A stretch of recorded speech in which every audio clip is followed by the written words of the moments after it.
nongeye kugusuza nkwifuriza ibihe byiza aho uri hose nizera ko ukunda ibiganiro byacu bitambuka kuri iyi miyoboro YouTube channel witwa Imboni TV. Ndabasuje jewe nitwa Ajabu Marashini ngiye uri kubaha ikaze n'abasuza cyane muri aya makuru agezwe muri kano kanya. Muri aya makuru tugiye kurera hamwe inkuru idasanzwe mu gihugu cy'u Burundi aho abantu bamwe na bamwe muri bamaneko mu gihugu cy'u Burundi batawe muri yombi bazari kugambanira igihugu. Kwera iki bagambana igihugu bakigambana iki? Rero n'abantu bagambaniye igihugu bakatirwa umwaka umwe mu butabera barashinjwa ibyaha byinshi bitandukanye mu byo bagambaniye igihugu cy'u Burundi. Ariko kandi turajya muri Repubulika ya Demokarasi ya Kongo aho FBI ni perezida ry'abanyamerika ryatangiye kuri perereza ku bantu bashinzwe gukora ubutegetsi, ku bantu bashinzwe gukora kudeta mu gihugu cya Kongo, kubera ko mu minsi yashize hari kudeta yatangajwe bavuga yuko bahiritse Tshisekedi. Iyo nkuru isa naho izinzitswe ariko uyu munsi yazikuwe. Iperereza ryatangiye byimbitse ngo birebe ibijyanye n'iyi kudeta yaratangajwe ko bahiritse kudeta, bahiritse ubutegetsi bwa Tshisekedi. Kubera ko muri iyo minsi binjiye mu biro bya perezida Tshisekedi barajagajaga bajya mu biro bya minisitiri w'umutekano na minisitiri w'ubukungu banica ababarinda umutekano wabo mu ngo zabo barabatera. Nyuma batangaza yuko bafashe ubutegetsi bwa Kinshasa, yuko Tshisekedi yahiritswe ku butegetsi. Ubu ngubu iperereza ryatangiye mu buryo bwimbitse. Tugiye kureba muri rusange icyari cyateye ibingibi, icyatumye bikererwa n'impamvu nyamukuru yatumye avuga yuko bahiritse Tshisekedi. Byari byagenze bite? Uremenya muri aya makuru yacu mwese mbahayemo ikaze nanone tubirambure. Rero aya makuru yacu reka tuhere kuri iyi ngiyi mu gihugu cy'abaturanyi cy'u Burundi aho imbonerakure cyangwa se bamaneko bo mu gihugu cy'Urundi bamwe muri bo batawe muri yombi bazira kugambanira igihugu, bafunzwe. Mu by'ukuri urukiko rukuru rwa Kibitoke mu majyaruguru y'uburengerazuba bw'igihugu kwa tariki 3 Gashyantare 2026 rwakatiye imbonerakure cyangwa se bamaneko batanu igifungo cy'umwaka umwe nyuma yo guhamywa n'icyaha cyo kugambanira umutekano w'igihugu. Imbonerakure cyangwa se bamaneko mu gihugu cy'u Burundi rushimangira yuko izi mbonerakure cyangwa se bano bamaneko ni urubyiruko ruri mu ishyaka riri ku butegetsi rya CNDD-FDD riri ku butegetsi bw'u Burundi buyoborwa na Perezida Neva cyangwa se Ndayishimiye Evariste. Akenshi ntibivuga rumwe kuri ibi ngibi kubera yuko zikunda kenshi kugaragara zangiza nkano uburenganzira mu bwa muntu, zikabuhonyora ndetse zikabangamira abantu nabi, zizwiho cyane ubugizi bwa nabi. Cyane cyane bakunda kwibasira abaturage, cyane cyane abo mu yandi mashyaka atavuga rumwe n'ubutegetsi bwa CNDD-FDD. Imiryango iharanira uburenganzira bwa muntu igaragaza yuko 2025 mu Burundi hishwe abantu barenga 400, abagera ku 110 bakaba barishwe n'uru rubyiruko rw'imbonerakure cyangwa se zamaneko bari muri iri shyaka rya CNDD-FDD. Mu gihe Burundi bwavuze ko ubwo umupaka uhuza Repubulika ya Demokarasi ya Kongo ndetse n'u Burundi wari ufunzwe mu Ukuboza 2025, izi mbonerakure zavuzwe mu bikorwa bitandukanye cyane byo ku mupaka. Abanyekongo bari barabuze uko bambuka umupaka ngo bajye mu gihugu cyabo bavukamo ndetse no gukomeza ubucuruzi bwabo bunyuranye hirya no hino, bavuzwe muri dosiye cyane. Ubushinjacyaha bwagaragaje yuko izi mbonerakure 5 zambutsaga abantu mu buryo butemewe n'amategeko, bakabambutsa umugezi wa Rusizi utandukanye ibihugu byombi ari u Burundi ndetse na Kongo, zikabambutsa ndetse zikanambutsa ibirimo ibikomoka kuri peteroli n'ibindi bicuruzwa, ndetse zibashinja inzira zitemewe ndetse byose bikambutswa binyuze mu nzira zitemewe n'amategeko. Perezida w'urukiko rwa Kibitoke Sylvestre Mukeshimana yavuze yuko ibyo izi mbonerakure zishinjwa byose zibihama cyangwa se ibyaha bashinjwa birabahama, ndetse azihamya icyaha cyo kugambanira umutekano w'igihugu n'ubusugire bwacyo, ndetse amenyesha yuko bakatiwe igifungo cy'umwaka umwe ndetse kandi bacibwa n'izahabu y'amafaranga 50 by'amarundi akoreshwa hakurya iyo. Mukeshimana kandi Sylvestre yaburiye abarenga ku mategeko yuko bazajya babihanirwa ndetse kandi yuko bazajya bakurikiranywa n'ubutabera n'amategeko, ko nta gutonesha cyangwa se kuba batana guhari. Ati nta gutoranya kuzaba ku muntu wese akoze icyaha. Ati kandi barabihanirwa mu buryo bwose bw'aribwo bwose bwemewe n'amategeko. Reka rero aya makuru yacu tuyakomereze kuri iyi ngiyi yo mu gihugu cya Kongo. Nk'uko twabigusezeranije turakugezaho iyi nkuru ivuga yuko FBI iri gukora iperereza kuri kudeta yapfuye mu gihugu cya Kinshasa, aho hari hatangajwe yuko Tshisekedi Chilombo yahiritswe ku butegetsi ku mugaragaro n'itsinda ry'abasirikare ritandukanye. Rero kugeza uyu munsi amakuru ahari nuko urwego rw'ubugenzacyaha rwa Leta Zunze Ubumwe za Amerika FBI dore gukora iperereza ku igeragezwa ryo guhirika ubutegetsi ryabaye muri Repubulika ya Demokarasi ya Kongo mu 2024 nibwo byatangajwe yuko Tshisekedi yahiritswe. hari mu gitondo cya kwa tariki ya 19 Gicurasi 2024 nibwo byatangajwe ko yahiritwe. Abitwaje intwari icyo gihe bari bayobowe n'umunyekongo ufite ubwenegihugu bw'abanyamerika witwa Christian Malanga, bati ibiro bya perezida wa Repubulika ya Demokarasi ya Kongo Félix Antoine Tshisekedi Tshilombo batangaza yuko bahiritse ubutegetsi bwe. Bateye kandi ingo z'abayobozi bo mu nzego nkuru za leta muri leta ya Kongo, barimo uwahoze ari minisitiri w'ubukungu Vital Kamerhe, bica bamwe mu barinda umutekano we n'igihugu cye n'urugo rwe muri rusange, ndetse kandi banatera urugo rw'uwahoze ari minisitiri w'ingabo Jean Pierre Bemba, nawe batera urugo rwe. Hanyuma kandi abasirikare barinda Tshisekedi bahanganye bikomeye cyane n'abo bantu ku biro by'umukuru w'igihugu, aho bari bateye bamugose bahagiye ngo barebe ukuntu bari ku butegetsi bya nyabyo. Rero abashinzwe umutekano wa Tshisekedi bishe Malanga, ndetse kandi bata muri yombi benshi barimo umuhungu wa Malanga witwa Marcel n'abandi bafite ubwenegihugu bwa Amerika, harimo witwa Taylor Thompson, Benjamin Zaman, harimo kandi witwa Zupman ndetse na Joseph Peter. Abombi batuye muri yombi barimo barakurikiranwa n'inkiko. Abafatiwe ku biro by'umukuru w'igihugu bakatiwe igifungo cy'urupfu, ariko ku bufatanye n'ubwenegihugu bwa Amerika habaye ibiganiro hagati ya Kongo ndetse na Amerika.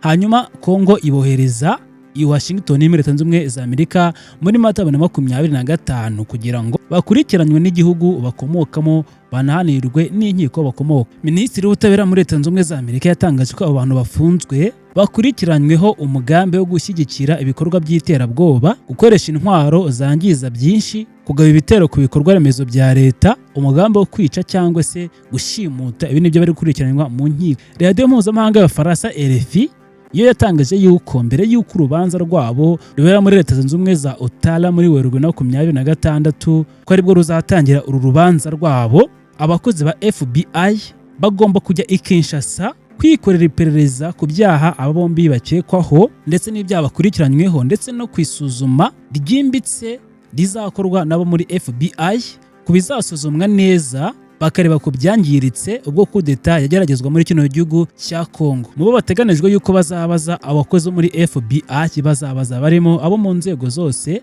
zagize uruhare muri iyo dosiye ya kudeta, barimo abashinzwe iperereza, ndetse kandi abashinjacyaha nabo bazabazwa, abanyamategeko bunganira abahamijwe ibyaha, ndetse n'abacamanza bose bazabazwa ibi byaha kugira ngo babe batabwa muri yombi aho bishoboka, kugira ngo bakore iperereza neza ryimbitse mu buryo butabogamye, babone uko baca urubanza neza. Kugeza uyu munsi rero Michel Malanga ndetse na bagenzi be wa muhungu wa Malanga wari watangaje ko yaheretse kudeta, uyu munsi arafunze muri Leta Zunze Ubumwe za Amerika akurikiranyweho ibyaha na bagenzi be. Niwe bazitaba urukiko muri Werurwe cyangwa se mu kwezi kwa gatatu muri uyu mwaka 2026 kugira ngo bakurikiranyweho ibyaha bashinjwa byo kugerageza guhirika ubutegetsi bwa Kinshasa bwa Perezida Tshisekedi nk'uko bari babitangaje muri iyo minsi.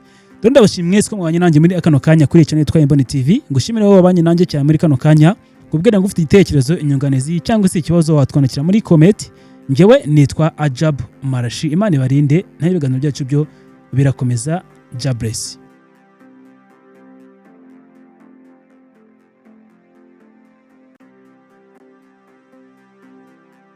Imboni TV, imboni ya rubanda.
Imboni TV, imboni ya rubanda.